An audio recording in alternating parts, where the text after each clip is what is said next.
Gostaria de te convidar a abrir a sua Bíblia. É uma meditação breve, sobre uma explanação sobre a palavra de Deus que tem ao seu coração, para nós fazermos uma reflexão, guardarmos em nosso coração, para não pecarmos contra o Senhor. Diz assim, guardei, escondi a tua palavra em meu coração para não pecar contra ti. E desta maneira, estes versículos, essas meditações aqui que nós temos trazido aqui, é para o elevo espiritual, é para o aperfeiçoamento dos santos, é para aqueles que nós cresçamos na graça e no conhecimento.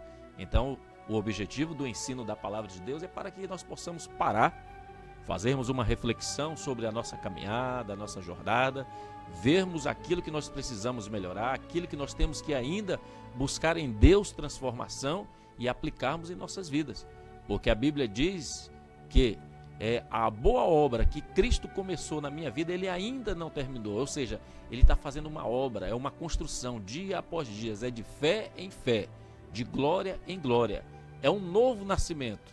Havendo um novo nascimento, automaticamente nós meditamos. Tem crescimento, tem que ter cuidado, tem aperfeiçoamento, tem aprendizado, tem tudo isso. Então, é um novo nascimento em Cristo Jesus Cristo. Eu te convido, meus queridos, a abrir a sua Bíblia no Evangelho de Jesus Cristo, conforme escreveu Lucas, no capítulo de número 9, e o versículo é o de número 23. Evangelho de Jesus Cristo, conforme escreveu Lucas, capítulo de número 9, versículo de número 23. Depois, nós iremos também para Mateus, capítulo 11, versículos 28 até o versículo 30. Amém? Se você não dispuser de uma Bíblia, você pode estar acessando também o site da Sociedade Bíblica do Brasil. Lá tem uma Bíblia digital com todas as versões traduzidas na língua portuguesa. Então, vamos ler a palavra do Senhor. Lucas, capítulo 9, o versículo 23. E dizia a todos: se alguém quer vir após mim, negue-se a si mesmo, tome cada dia a sua cruz e siga-me. Amém? Lá em Lucas, capítulo 11, Mateus, capítulo 11, e o versículos de número 28 até o versículo de número 30, vai dizer assim a palavra do Senhor: vinde a mim, todos os que estáis cansados e oprimidos, e eu vos aliviarei. Tomai sobre vós o meu jugo e aprendei de mim, que sou manso e humilde de coração, e encontrareis descanso para a vossa alma, porque o meu jugo é suave e o meu fardo é leve. Amém? Deus em Cristo te abençoe. Meus queridos irmãos, são estes versículos que nós queremos tomar por base para esta meditação da palavra de Deus nesta noite. Meus queridos, antes de nós adentrarmos um pouco a respeito desses dois convites, vamos dizer, que o Senhor Jesus Cristo faz àqueles que o acompanhavam, é necessário nós podermos compreender e entendermos a situação, o contexto em que Jesus Cristo estava exercendo o seu ministério terreno. Quando Jesus Cristo inicia o seu ministério, Lucas vai registrar ali no capítulo 3 e o versículo 23, na introdução da genealogia de Jesus Cristo, ele vai dizer: e o mesmo Jesus começava a ser de quase 30 anos. Então Jesus Cristo inicia o seu ministério terreno após o batismo ali, realizado por João Batista. Ele é levado ao deserto para ser tentado pelo diabo, e ali ele fica 40 dias e 40 noites, e ele inicia então o seu ministério terreno.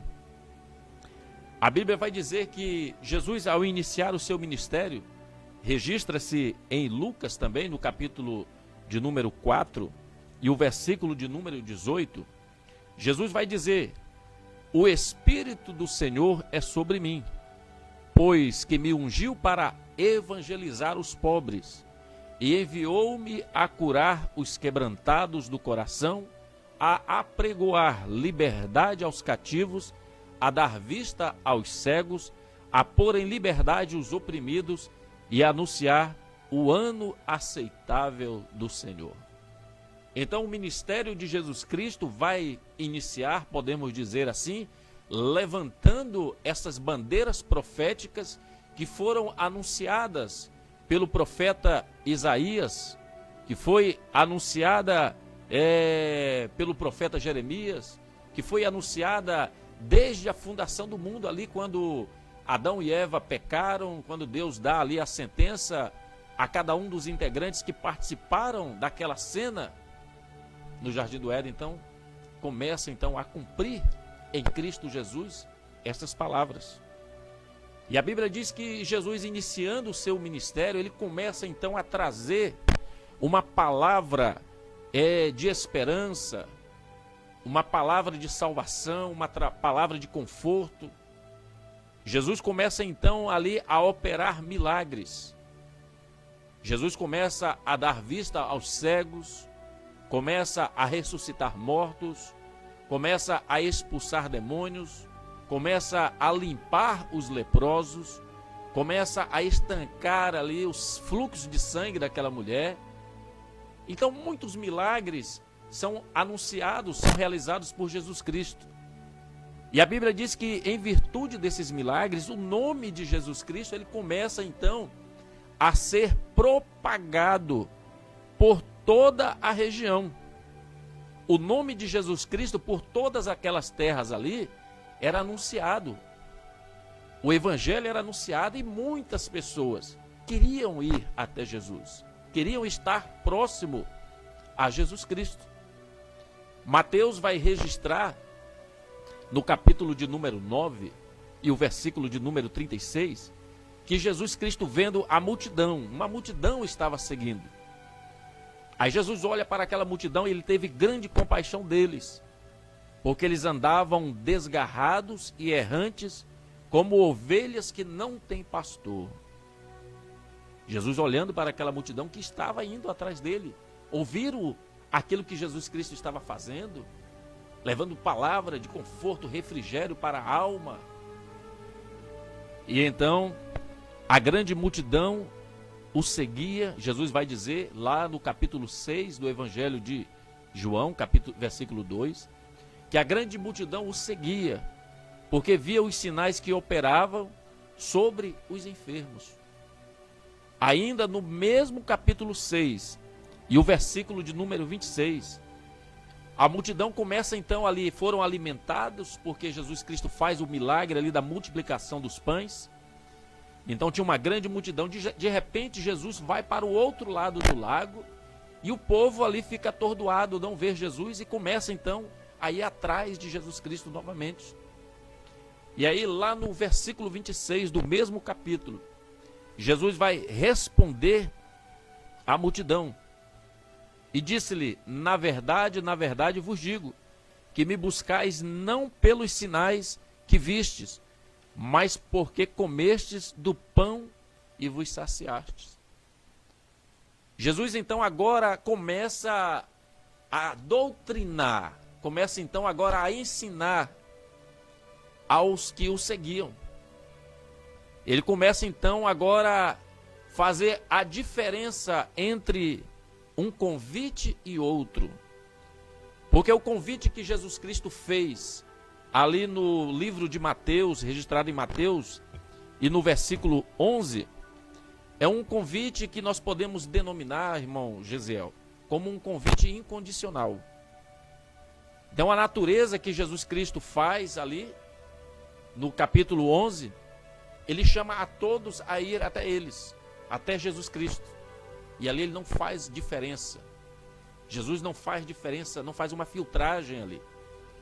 Ele chama a todos os que estão, vinde a mim todos os que estão cansados, todos os que estão oprimidos. E aí vem a promessa: eu vos aliviarei, tomai sobre vós o meu jugo. Jesus vai fazer uma permuta, vai fazer uma troca: tomai sobre vós o meu jugo e aprendei de mim, que sou manso e humilde. Nesse convite incondicional, que é semelhante ao amor de Deus, que o amor de Deus ele não põe condições para amar. Deus nos amou, nós ainda sendo pecadores, inimigo dele. Deus nos amou. E João vai registrar isso no capítulo 3 e o versículo de número 16, Porque Deus amou o mundo de tal maneira que deu o seu Filho unigênito, para que todo aquele que nele crê não pereça, mas tenha a vida eterna. Então nós vamos ver que o amor de Deus é um amor incondicional. O convite que Jesus Cristo faz aqui em Mateus, no capítulo 11, é um convite também incondicional. Todos aqueles que ouviram a mensagem de Cristo, receberam a notícia dos milagres de Cristo, receberam a notícia das promessas de Cristo, foram até Ele. Não havia obstáculos, não havia barreiras, não havia impedimentos. Vinde a mim como estais. Não há barreiras, não há. Qualquer pessoa pode chegar até Cristo. Qualquer pessoa pode receber o evangelho de salvação. Qualquer pessoa pode receber o amor de Deus.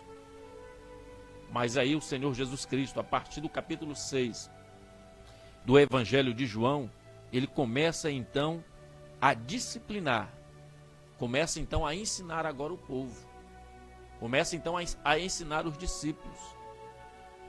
E nós podemos destacar, meus queridos irmãos, aqui na leitura que nós fizemos em Lucas capítulo 9, o versículo 23, em que Jesus Cristo fala que se nós quisermos o seguir, nós devemos renunciar e tomar a cruz a cada dia. Nós podemos destacar aqui duas palavras: a palavra negar-se e a palavra cruz. Porque agora este outro convite que o Senhor Jesus Cristo faz, ele é um convite diferenciado. As pessoas ouviram o primeiro convite de Cristo, ouviram, nós podemos contextualizar nos dias de hoje, a mensagem que é pregada pela igreja do Senhor, a mensagem de salvação, a mensagem de transformação, a mensagem de libertação, a mensagem de cura. Todos, sem exceções, todos podem ouvir esta mensagem. Todos recebem esta mensagem. Mas agora chegou o momento em que Jesus Cristo vai ensinar. Ele vai doutrinar. Ele vai dizer o propósito da sua vida. O propósito de Cristo não foi apenas de curar. O propósito de Cristo não foi apenas de curar enfermos, de ressuscitar mortos. Mas o propósito de Cristo foi consumar na cruz o projeto de salvação. O projeto de resgate da nossa alma. O projeto de libertação da condenação eterna. Este foi o propósito. E agora Jesus começa então a fazer o segundo convite. Mas para este segundo convite, não era agora de qualquer maneira que poderia se aceitar esse convite do Senhor Jesus Cristo. No primeiro não havia um filtro, era todos. Agora da mesma forma Jesus Cristo fala para todos. Quem quiser seguir e vir após mim, negue-se a si mesmo e tome cada dia a sua cruz e siga-me. Esse convite tem uma condição. Para eu poder seguir a Cristo, para eu ir após Cristo, eu tenho que tomar duas providências na minha vida. Eu tenho que tomar duas atitudes na minha vida. A primeira dela é de negar a mim mesmo. A segunda é tomar a cruz a cada dia. Cada dia é diferente. E nós podemos agora meditar nessas duas frases. Nós podemos voltar no tempo. Hoje a palavra cruz, ela para alguns, irmão Gesiel, ela representa apenas um símbolo de uma religião. A cruz, a palavra cruz, ela representa apenas um símbolo de uma religião. Para outros, um talismã ou um amuleto. Tem gente que se apega, pega o desenho da cruz, fala que dali vai fazer algo. Então faz como se fosse um amuleto. Para outros é apenas um status, né? Mas muitos não sabem, conhecem verdadeiramente o significado ou a história da cruz. Para outros, o significado da cruz ainda é uma marca externa de uma prática religiosa. sem praticar a mensagem por ela praticamente, verdadeiramente anunciada. E sobre a cruz, nós podemos imaginar que há 2000 anos, cruz não era da mesma forma como nós ouvimos hoje. Falar cruz naqueles tempos, no Império Romano, né, era até proibido falar cruz, porque o romano jamais poderia ser crucificado numa cruz. Para os judeus, a cruz, o madeiro, ele era uma maldição. Maldito aquele que for morto no madeiro. Então, a cruz naqueles tempos, naquele contexto, há 2000 anos atrás, foi um choque. Quando Jesus Cristo falou esta palavra, foi um choque. Nós vamos ver ali no capítulo 6 de João, quando Jesus vai falando ali sobre o seu ministério, muitos deixam de seguir a Jesus. Quem pode então seguir? E Jesus Cristo olha para os seus discípulos e fala: ei, e vocês também não querem seguir a eles e ir embora também? E eles olham para Jesus e falam assim: para quem iremos nós, se só tu tem palavras de salvação? Então a cruz naquele tempo era um escândalo. A cruz era uma vergonha. A cruz era algo inaceitável. Agora Jesus falando isso há 2000 anos, naquele contexto. Então a cruz ela tinha a finalidade de causar a morte através do sofrimento. Era uma morte dolorosa e lenta. Os condenados eles eram submetidos aos mais infames tipos de maus tratos e de humilhações. Essa condenação, ela era imposta aos criminosos, aos marginais mais execráveis, os piores escravos, assaltantes e todos aqueles tidos como a escória da sociedade. A cruz era destinada a essas pessoas. Agora você imagina Jesus Cristo: olha, tome a sua cruz. Qual era o pensamento dessas pessoas há 2000 anos? O escândalo que essas pessoas devem ter imaginado, vai, tomar a cruz. É uma reflexão para nós vermos, falarmos espiritualmente, seguir a Cristo. Então a cruz naquele tempo era algo terrível, algo vergonhoso, algo, um símbolo de maldição, de desprezo. E espiritualmente nós trazendo para hoje o que nós podemos falar, o que nós podemos refletir sobre isso nos dias de hoje, sem levarmos de forma poética. Hoje a cruz ela é tratada de forma poética, é desenhada nas camisetas, nada contra isso de forma alguma.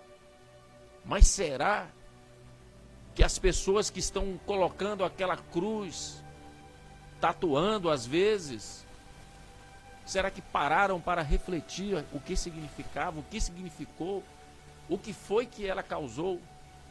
Qual a mensagem que verdadeiramente ela representa? Então esta é a meditação que eu trago para você. A cruz naquele tempo era maldição e era vergonha, mas quando Cristo morreu na cruz, ela não é mais maldição. A cruz não é mais vergonha. Tanto é que Paulo registra em Gálatas, no capítulo 6, e o versículo de número 17: desde agora ninguém me inquiete, porque eu trago no meu corpo de forma orgulhosa as marcas do Senhor Jesus Cristo. Olha que bênção. Então as marcas da cruz. A cruz já não era mais motivo de vergonha para o crente, para o cristão, mas motivo de orgulho. Porque foi na cruz em que a morte foi vencida.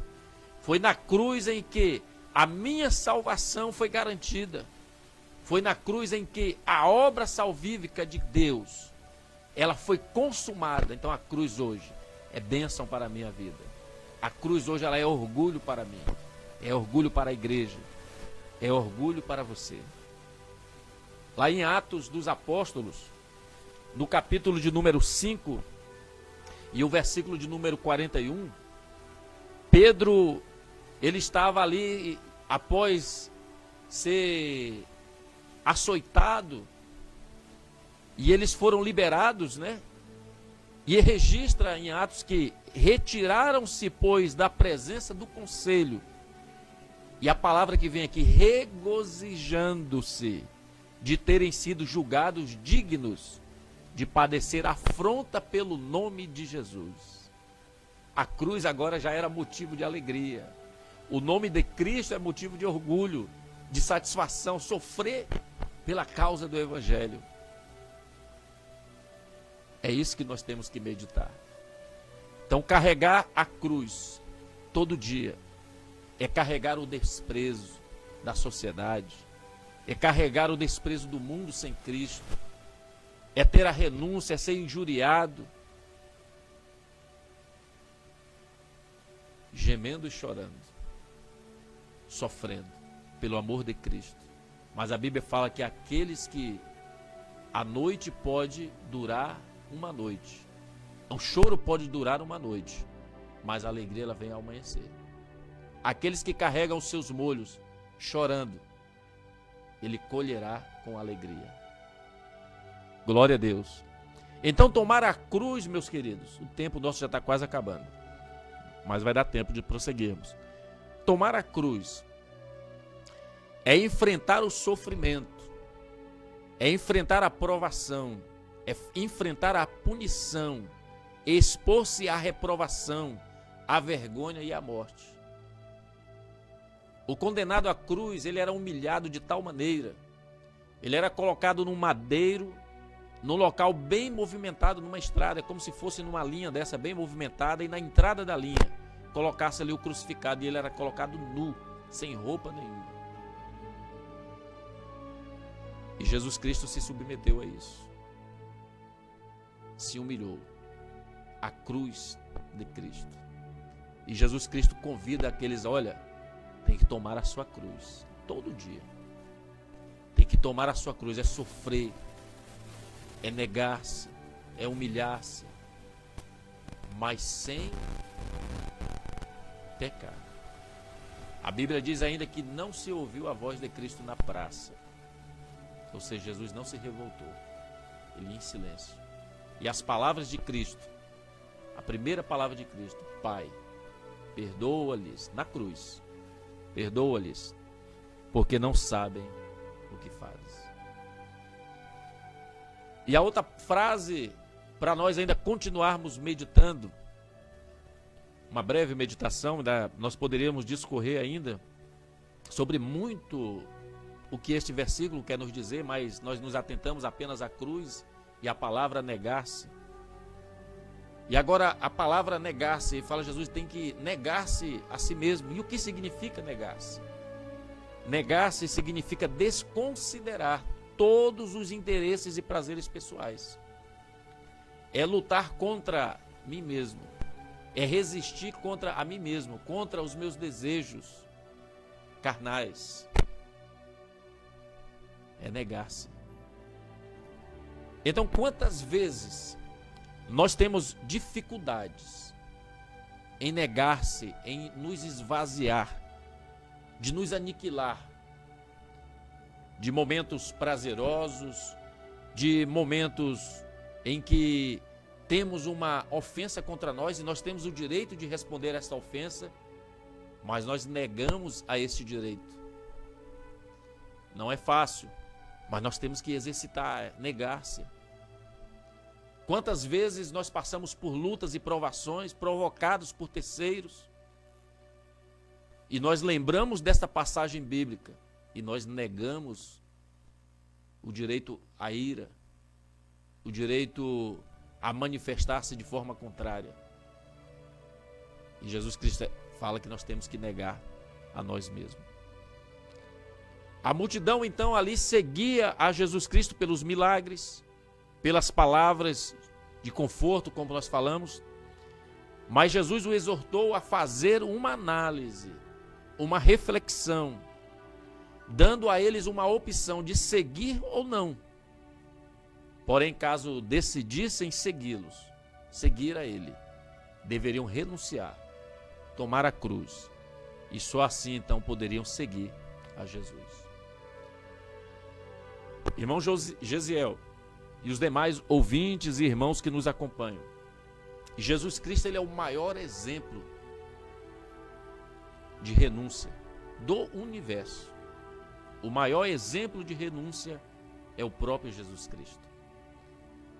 Paulo registra lá, acho que em Coríntios, capítulo 11, ele fala assim: sede meus imitadores, assim como eu sou de Cristo. Então nós devemos imitar a Cristo conforme ele andou aqui na terra. Jesus Cristo, ao palmilhar por esta terra, ele nos deixou muitos exemplos. E nós devemos seguir as pisadas do Mestre, imitar o Mestre, assim como Paulo nos exorta: sede meus imitadores, assim como eu sou de Cristo. E se nós formos ali para Mateus, no capítulo 26, e o versículo de número 48 ao versículo 50, nós vamos perceber que Jesus Cristo, ele suportou a si mesmo, ele suportou a traição. No versículo 48 diz: olha, o traidor tinha lhe dado um sinal, dizendo: o que eu beijar, esse prendei-o. E logo aproximando-se de Jesus, disse: eu te saúdo, Rabi. E o beijou. Jesus, porém, lhe disse: amigo, a que vieste? Jesus suportou a traição. E Jesus o chama de amigo. Jesus, ele foi amarrado pelas mãos. João registra no capítulo 18 e o versículo de número 22, nós dando o exemplo que Cristo foi o maior exemplo de renúncia. Em João capítulo 18 e o versículo 22, quando ele está sendo julgado ali, interrogado por Caifás, a Bíblia vai dizer que um dos criados que ali estava deu uma bofetada em Jesus, dizendo: assim respondes ao sumo sacerdote? Jesus foi desprezado e escolheram um criminoso em seu lugar. Jesus suportou. Jesus, ele foi escarnecido, conforme está em Lucas, no capítulo de número 23. Você pode anotar para você conferir depois, meditar na palavra de Deus. No capítulo de número 23 e o versículo de número 35. E o povo estava olhando, e também os príncipes zombavam dele, dizendo: aos outros salvou, salve-se a si mesmo, se este é o Cristo, o escolhido de Deus. Zombaram de Cristo. Jesus foi açoitado. Ele foi colocado uma coroa de espinho sobre a sua cabeça. Então Jesus é o maior exemplo de negar-se. E nós devemos seguir o exemplo de Cristo.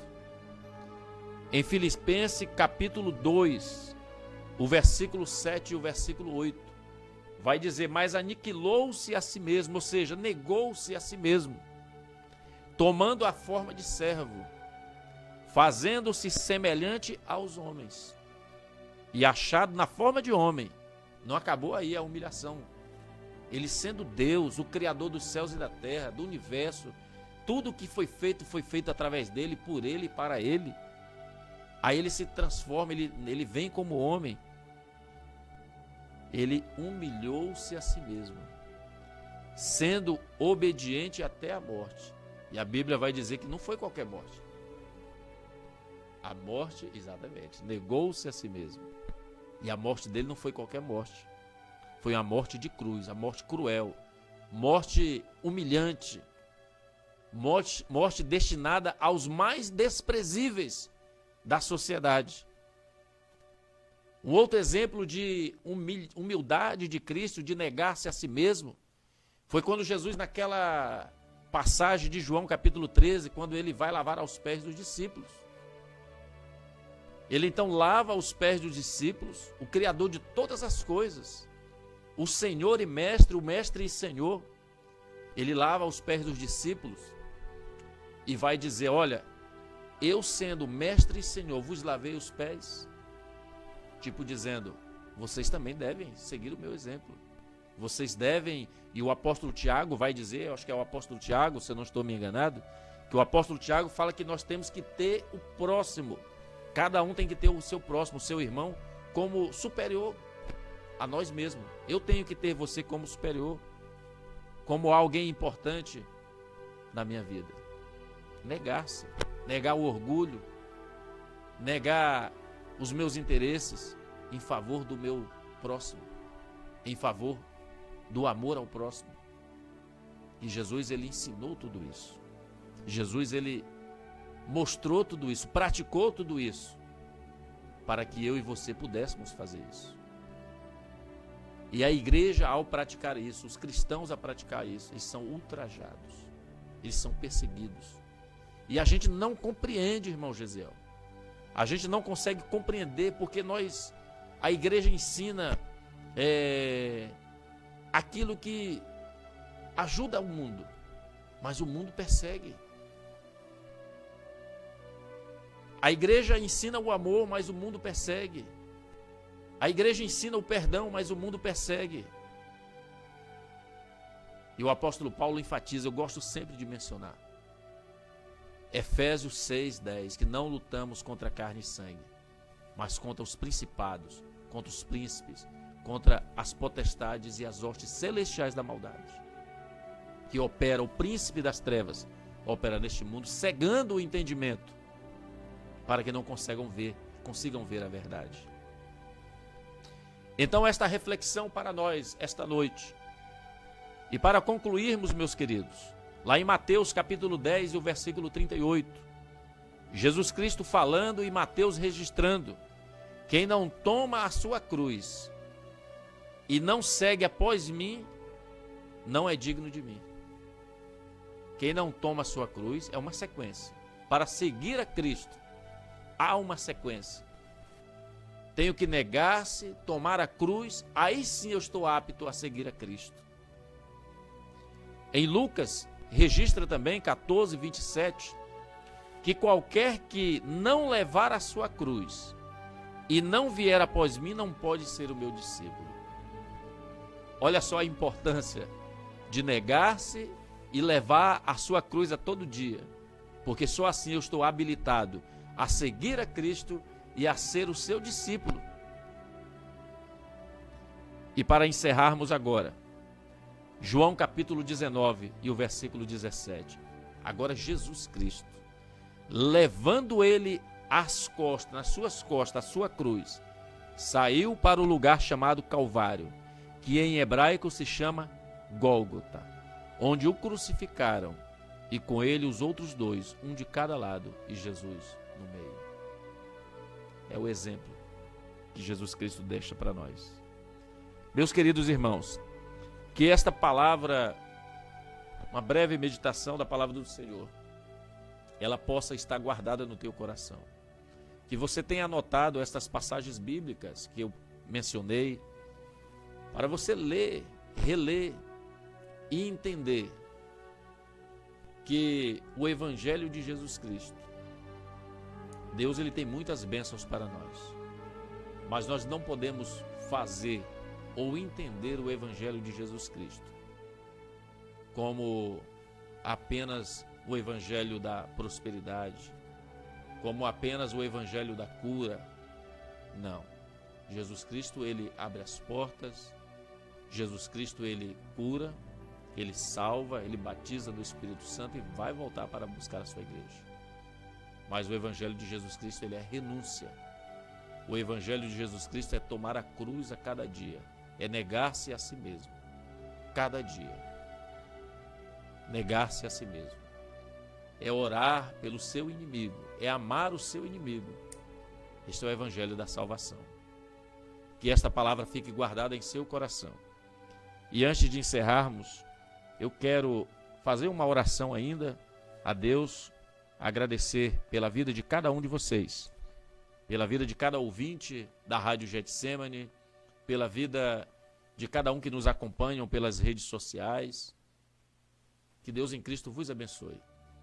Que o Espírito Santo do Senhor possa confortar o seu coração Que o Espírito Santo de Deus possa trazer alegria à sua vida, mesmo diante de sofrimento.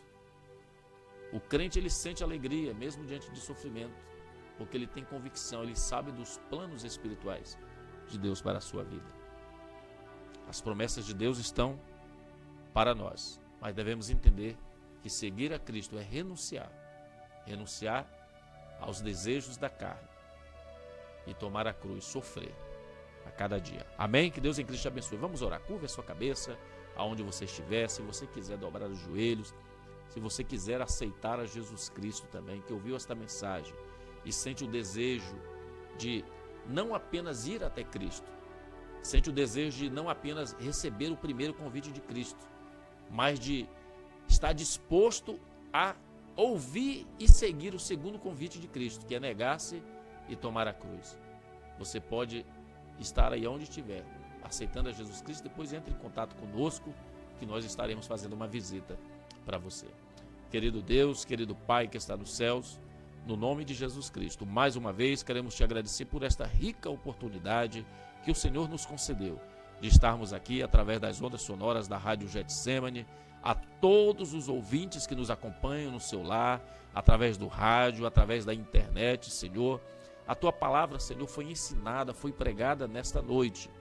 Nós falamos, Senhor, sobre renúncia, falamos sobre cruz. Que cada um que ouviu esta palavra possa guardar em seu coração, possa, Senhor Deus, meditar, entender e compreender o verdadeiro sentido, ó Pai, do Evangelho, o verdadeiro sentido da palavra de pregação, da cruz, ó Pai. Deus eterno, visita cada lar, cada família, restaura vidas, cura, transforma, regenera, Senhor Deus, dá a esperança da salvação. Aquele que neste momento, ó Pai, tem aceitado a Cristo como seu único e suficiente Salvador. Aonde estiver, perdoa-lhe os seus pecados, escreve seu nome no livro da vida, restaura por completo, repreendendo todo o mal. Assim nós te pedimos e te agradecemos, apresentando a igreja de Rolim de Moura na tua presença, cada obreiro, o pastor Manuel, o pastor Nivan, toda a sua família, em nome de Jesus Cristo, eu te agradeço. Amém, amém.